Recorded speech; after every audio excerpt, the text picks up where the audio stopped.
And welcome back. My name's Bobby, the NFT. So, what we're going to do today, we're going to have a conversation between Steve and Pedro. So, these lessons are conversational lessons and they are aimed at intermediate and advanced speakers. So, simply enjoy the conversation and the music, of course. And I'll see you at the end of the video.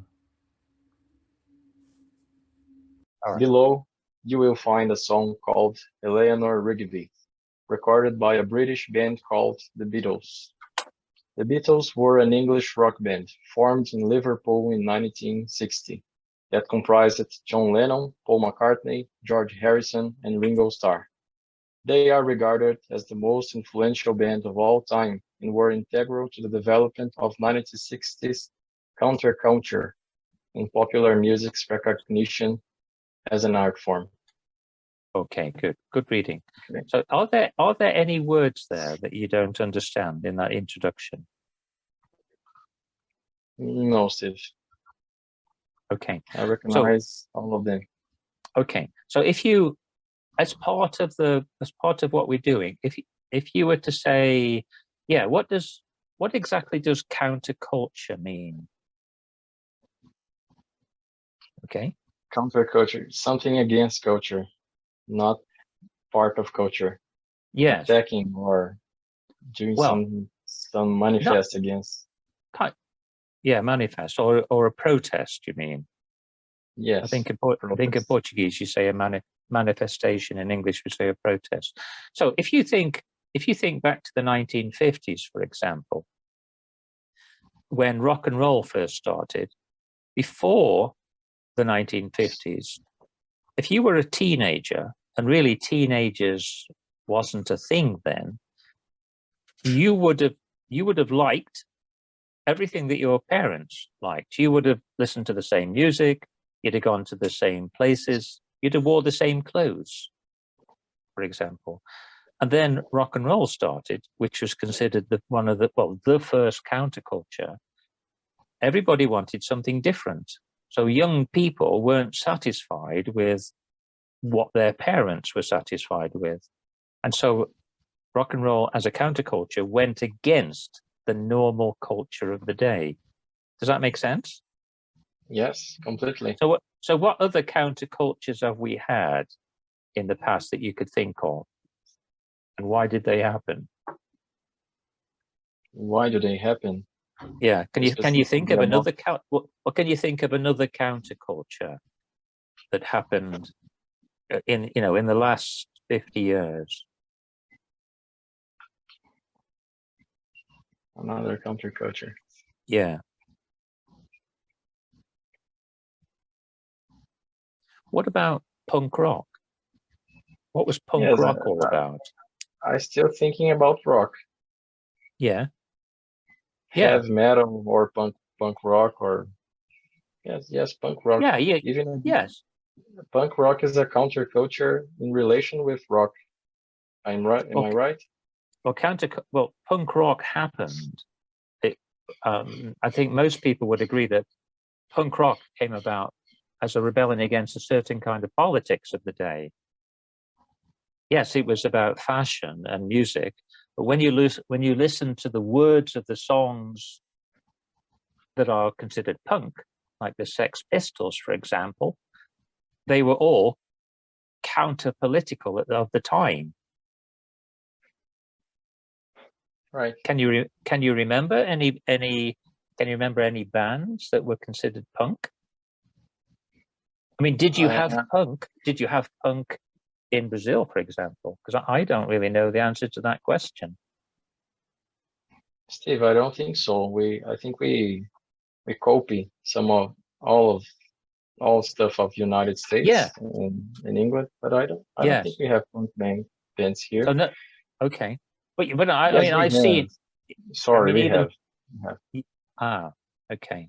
So I mean, even today, if you get on the metro in Sao Paulo, for example, you're going to see the odd person the odd young person dressed in a kind of punk way, aren't you? Not extreme punk today, but you know, they're clearly rebelling against something by the way they're dressed and pierced and tattooed. You know, that is even today. It's a counterculture, because that individual is saying, "Look at me, I'm different." And I agree with you. I think it was the same in Australia. Actually, a lot of the things that happened in Brazil were a kind of little bit late, or later than they happened in Europe, for example. Because I think I'd probably be correct if I said that punk rock started in the UK and then spread around other places.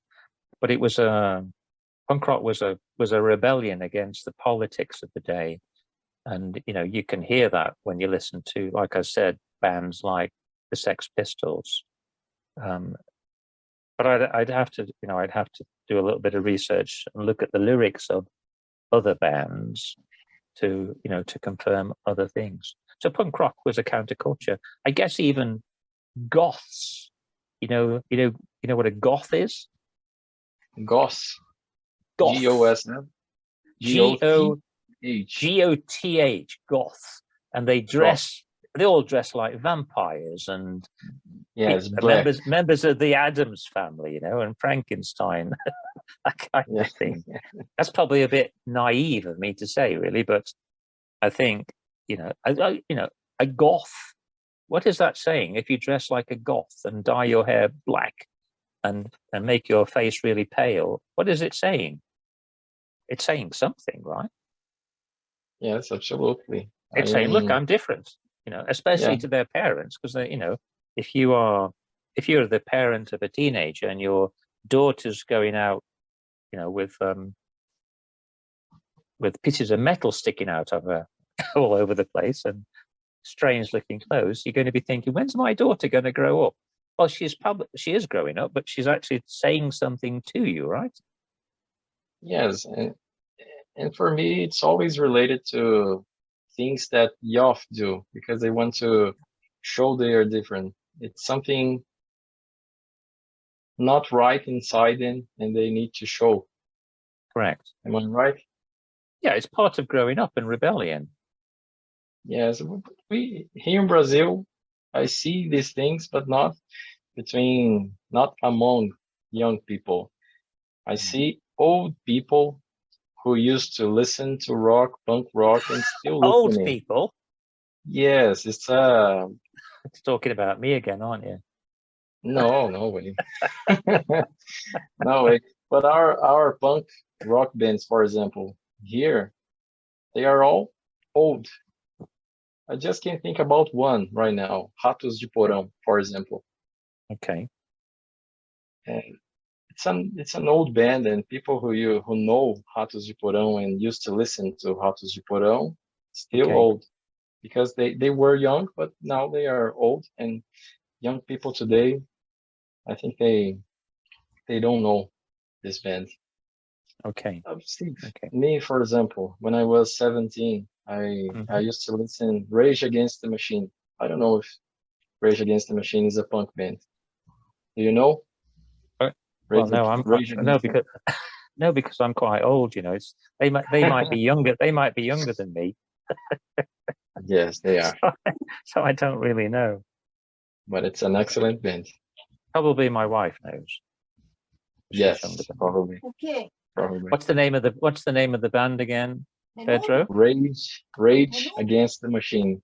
Rage Against the Machine. Oh yes. Oh, she knows. You see, that's the problem with having a younger wife. They know things you don't. Send a hi to Renata. Pedro says hi. Hi, Pedro. Hi, Renata. I would like to see Renata one day. Oh, we will. I've been waiting for an invite for a barbecue for I think 4 years now, Pedro. Waiting for an invite? No, Steve, you will waiting have for to an invite. me. Well, I can't invite myself because I don't even know where you live. So, and it's rude. In English, it's rude to invite yourself. Although I just No, did it. no. I just You invited invite myself. You invite me, nor not I invite you. Well, how can I invite you when I'm coming to your place? Because we don't have a Oh, barbecue. me I'm neither. I'm an Englishman. But I don't have a barbecue either, Steve. Oh, okay. So we'd have to go out and have a few beers, wouldn't we? And eat in a restaurant in Perfect. wherever you live. This would be perfect. But I would like to go to Avenida Paulista. It's Oh, better. what? Oh, it's The better. place Okay. the place I live is not very safe, or Oh, really? it's not the best place to go. Okay. Well, I'm not going to be controversial and ask you where you live because we're going to put this on YouTube. So we'll keep that a secret, but we know that it's somewhere in Sao Paulo, right? Yeah. Okay. Sorry, Steve. We can continue. Sorry for the Oh, digression. well, that's okay. That's okay. Well, what I would like to do, if you're happy, I'd like you to play the piece of music. Can you do that? Yes. Yeah. So if you play the piece of music, it's 2 minutes. It's Eleanor Rigby by the Beatles. The words are on the screen, so it has the lyrics. And what I'd like you to do with your paper and pen is write down anything you don't understand, any phrases, idioms, words, or even whole sentences. If there's something you don't understand, it's a very sad song, Pedro, in advance. It's a very sad song. And then when you look at the words in detail, it's even sadder. I think it was not this morning, last Saturday, when I gave a lesson to one of my female students. She was crying twice as we were talking about the lyrics of this song. She broke into tears, quite literally, during the class. Okay, so I will pay attention. Okay, so are you ready to play the song? Yes, I'm ready. Okay, so you listen to the song and then tell me when you're finished, and then we'll talk about any words that you didn't understand. Okay, Steve. Okay, So let's let's go. Sure.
Okay, I finished. Okay, good, good.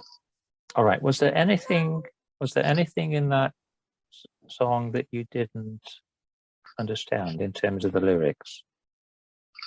The phrase darning his socks. What is Right. darning? Okay. Do you understand what socks are? Yes. Yes. Okay. A piece Because of what I'll do cloth. is I'll put a pair of socks on the screen. So if your socks had holes in them, Hose. do you had Okay. yeah, do you have any socks with holes? Yes, I have. Okay. So when are you going to darn them? Because darning is what we do when we repair our socks. Okay. So usually you ask your grandmother or your mother to darn your socks. Yes, I I mean, did this before. oh, you've darned your socks. No, I asked them. I asked someone Oh, to darn. okay, yes, okay, yes. Well, I was in shock then, Pedro, No, because no, that's the first man I've ever known that's darned a pair of socks. I no. suppose some, I suppose You are the first man because you darn, right? I don't. I put my old socks in the bin, my friend. Okay. Yeah, because I can't Okay. think. You see, Father Mackenzie was a very lonely man. He had no family and no visitors. And most of the time, he would write his sermons, and then there'd be nobody in the church anyway, which is part of the story. So he only sat in his house at night and darned his socks because he had nothing else to do. Did you get that from the song, that Father Mackenzie was a very lonely man? Yes, I Yeah, got it. yeah. I So you listen to it, you've read the words, the lyrics on the screen. What do you think that song is about, and who are the characters in it?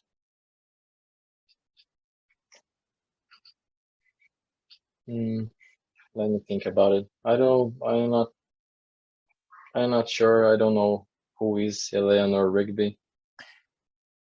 Well, Eleanor Rigby was an older lady who never got married, but always wanted to get married. Did That's why you? she took the rice, right? Because she wanted to get married. She went to the church to see other Correct, marriages. correct. That's right. She would turn up at the church every Saturday and watch the weddings. She'd watch the bride and the groom, the man and the woman, coming out of the church, and all of the family and friends throwing rice over them. And the closest that she got to that wedding or being married was picking up other people's rice, which is quite sad. Yes, it is. Yeah. What about the relationship between Eleanor Rigby and Father Mackenzie? Did you understand any of that? Steve, hardly. I can. I'm not sure, but the uh, Father Mackenzie was a priest or a vicar, and I'm reading here, and he That's buried right. her. He did. He did. In actual fact, Father Mackenzie was very lonely as well, as I said. And the first time that they met, it was too late because he was officiating over Eleanor Rigby's funeral. And she had no family, she had no friends. So Father Mackenzie had written a sermon. Do you understand what a sermon is? Yes. Yeah. So he'd written the sermon and he said the sermon To nobody. to nobody. That's right. Nobody came. And so the first time that they actually met was when she was dead. And a kind of the moral of the story is that if they had met before she died, maybe they would have been friends and they might not have been so lonely. Oh, nice. Steve. Much Yeah. better now. Yes. Yes. Yeah. So there's a few things in the lines that are quite interesting. Because in the first verse, it says, Eleanor Rigby picked up the rice in the church where the wedding has been, lives in a dream, waits at the window wearing the face that she keeps in a jar by the door. Who is it for? What do you think that means? So she waits at the window wearing the face that she keeps in a jar by the door. Who is it for? Any ideas? Can you repeat one more time, please? Yes. Yes. If you look further down the page, There's the yeah, lyrics in there. you'll see it says Eleanor Rigby meaning, section 3 on the lyrics. She wait for. Well, think about. I would Yeah. try to say in a rude Uh-huh. way. She lives not in the reality, but waiting for a marriage, waiting to realize a way of a kind of life Yes, that she that's can't. okay. That's okay. Well, she's living in hope, isn't she? Yes. You know, she's living in, because she lives in a dream. So that means she's living in hope. So, but she waits at the window wearing the face that she keeps in a jar by the door. So you can imagine her in her little house in England, in Liverpool, looking out of the window and just watching people walk past. I mean, she never has any visitors. She doesn't have any family. So the most exciting thing that she does is just look out the window and watch people walking by. And then wearing the face that she keeps in a jar by the door. Well, I guess there's two Wearing the ways of, face. yes. What do you think? She's a sad person, but Oh, very sad. yes, she's a sad person, but she wears a happy face. Possibly. Is that right? Possibly. That, I mean, it's open to interpretation, isn't it? Because the way I interpreted it was that in two ways. So imagine her in a jar. Do you understand what a jar is? yes. A glass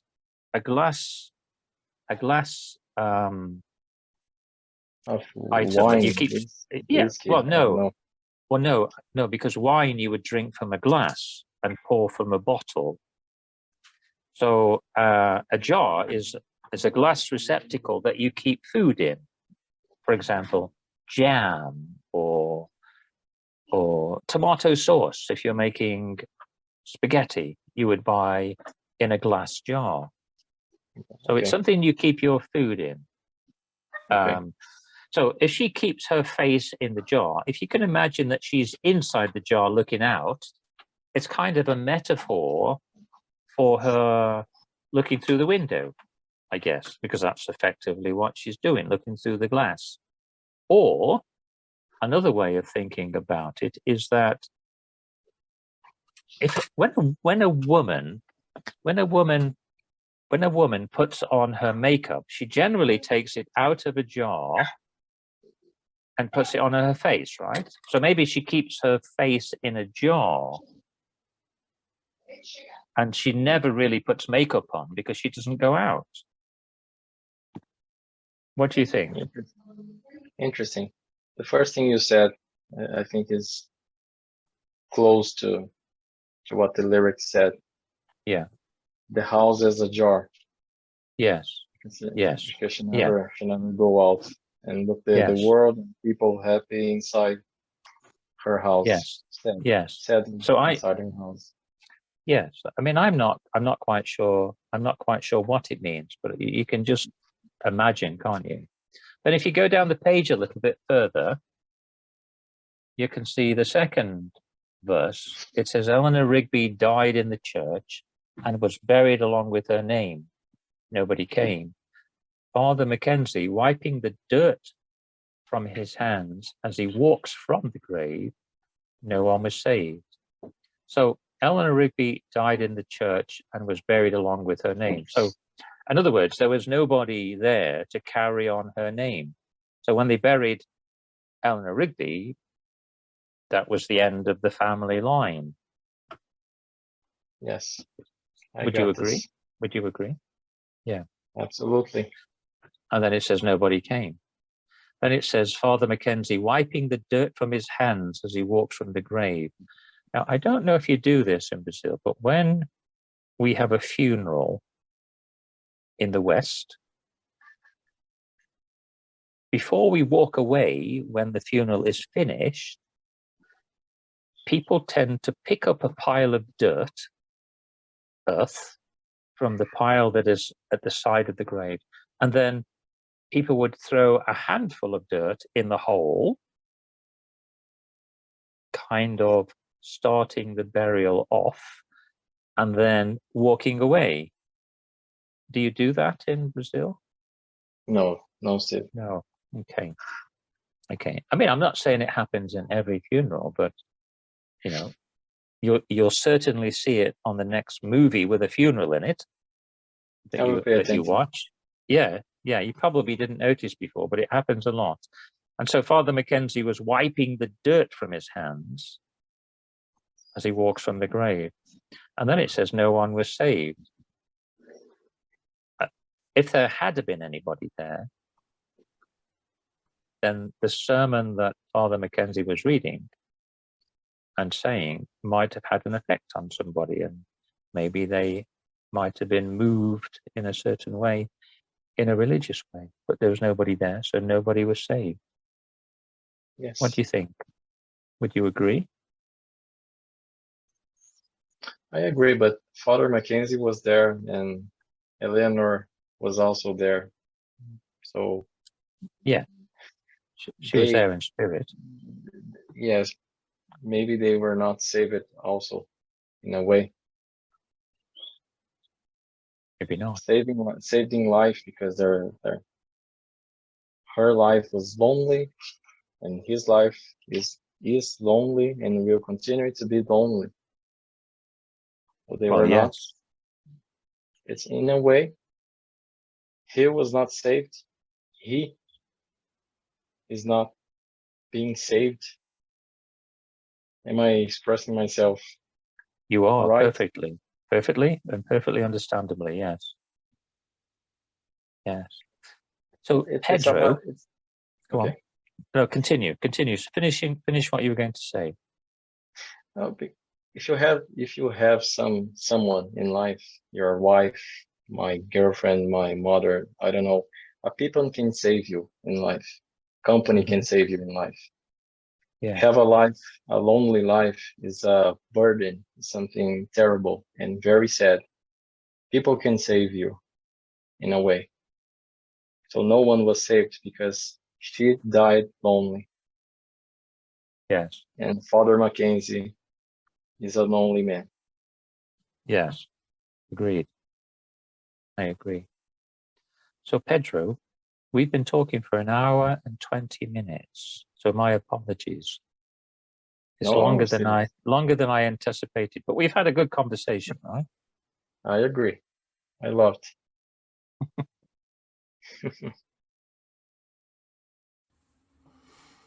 Well, and that's it. And thank you for listening. I hope you got something from this conversation and from the new vocabulary. If you want to look at this lesson further, you can go to our website. You'll find lots of free lessons there. See you next time. Bye.